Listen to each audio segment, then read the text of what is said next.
పారిశుధ్య నిర్వహణ అనే మాట పట్టణాలు నగరాలకు సంబంధించిందైపోయింది. పల్లెల్లో ప్రజలు రోగాల బారిన పడినా గోడు వినే నాథుడు లేకుండా పోయారు. గ్రామాల్లో శుభ్రత ఊసే లేకుండా పోతోంది.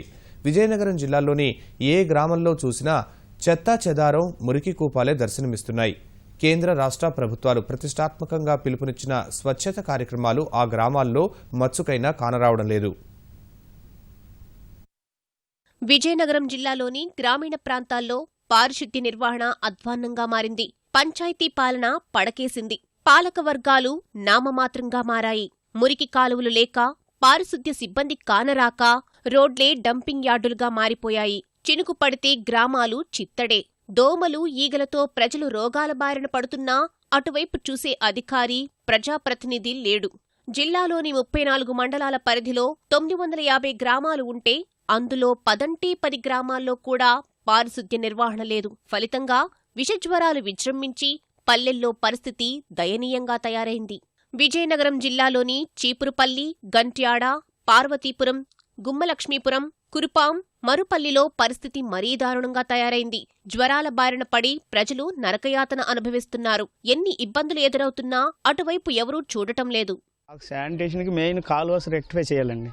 కాలువస్ అన్నీ ఈ ఊర్లో ఉన్నాయి, డౌన్లో ఉన్నాయి, ఫ్రంట్ ఉండి అప్పులో ఉండడం వల్ల వాటర్ స్టాక్ ఉండిపోతుంది. ఇసుక మట్టి తీసామనుకోండి నీరు ఉండిపోతుంది. మట్టి తీయకపోతే మట్టి మీద వెళ్ళిపోతుంది. అందువల్ల మాకు ముందు కాలువలు రెక్టిఫికేషన్ అవ్వాలి. మాకు ఏ గ్రాంట్లు ఇస్తారో మెయిన్ కాలువలు మళ్ళీ మొత్తంగా పూర్తి చేసి మళ్ళీ కొత్తగా ఏర్పాటు చేసుకుంటే కానీ వాటర్ ఊరి నుంచి బయటకు పోదు. కాలువలు కట్టాలి, గవర్నమెంట్ ఏం పట్టించుకోలేదు. మా ఊరికి రూట్లో కూడా చూసారా, అసలు రావడానికి ఒకవేళ పేషెంట్ ఏమైనా అయితే అసలు వెళ్ళడానికి ఈ తావులోనే చచ్చిపోతాడు అన్నమాట. ఓ డెలివరీ అయిన పేషెంట్ అయినా ఏదైనా ఇలాంటివి అయినా ఎమర్జెన్సీ అయితే వెళ్ళడానికి కూడా సౌకర్యం లేదు. రోడ్డు వర్షం పడితే కొద్దిగా బురద, నీరు, శానిటేషన్ కూడా ఇది లేదు సార్. ప్రాబ్లమ్స్ ఉన్నాయి, ఎవరు పట్టించుకుని ఇది లేదు. మా పల్లెటూరులో కాలువలు ఎక్కువగా ఉన్నాయి, అది ఎవరు పట్టించుకోవట్లేదు. చెత్త చెదారం కూడా రోడ్డు మీద వేసేస్తున్నారు. దానివల్ల ప్రజలకి ఇన్ఫెక్షన్స్ అవి వస్తున్నాయి. సో అది కొంచెం పట్టించుకోవాలని కోరుకుంటున్నాం.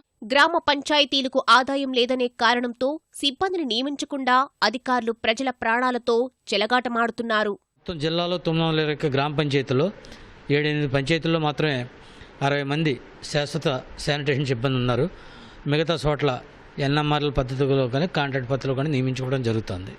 గ్రామ పంచాయతీ ఆదాయాలు తక్కువగా కావడం వల్ల రెగ్యులర్ శానిటేషన్ సిబ్బందిని నియమించే పరిస్థితులు ఇక్కడ తక్కువగా ఉన్నాయి. గ్రామ పంచాయతీ ఆదాయం మీదే వాళ్ళు ఆధారపడుతున్నారు. ఈ వెనకబడిన జిల్లా కాబట్టి ఇక్కడ ఆదాయం తక్కువగా ఉంది. అందుకని పూర్తి స్థాయి సిబ్బందిని నియమించడానికి అనుమతులు కష్టం. నిబంధనల ప్రకారం నియమించాలి. మనం జీతంలో 30% గ్రామ పంచాయతీ ఆదాయంలో 30% మించి మనకు ఖర్చు చేయడం లేదు. అందుకని మనం శాశ్వత సిబ్బందిని నియమించలేకపోతున్నాం. శాశ్వత సిబ్బంది చేయడానికి గవర్నమెంట్ పోస్టులు ఇవ్వాలి. గవర్నమెంట్ ఇప్పుడు పోస్టులు ఇవ్వట్లేదు. ఎందుకు శాశ్వత సిబ్బంది కంటే టెంపరీ సిబ్బంది ప్రాధాన్యత ఇస్తున్నారు అందరూ కూడా. ఎందుకంటే 4,000, 5,000తో పోతుంది. అదే వాళ్ళకైతే 25,000, 30,000 ఇవ్వాల్సి వస్తుంది.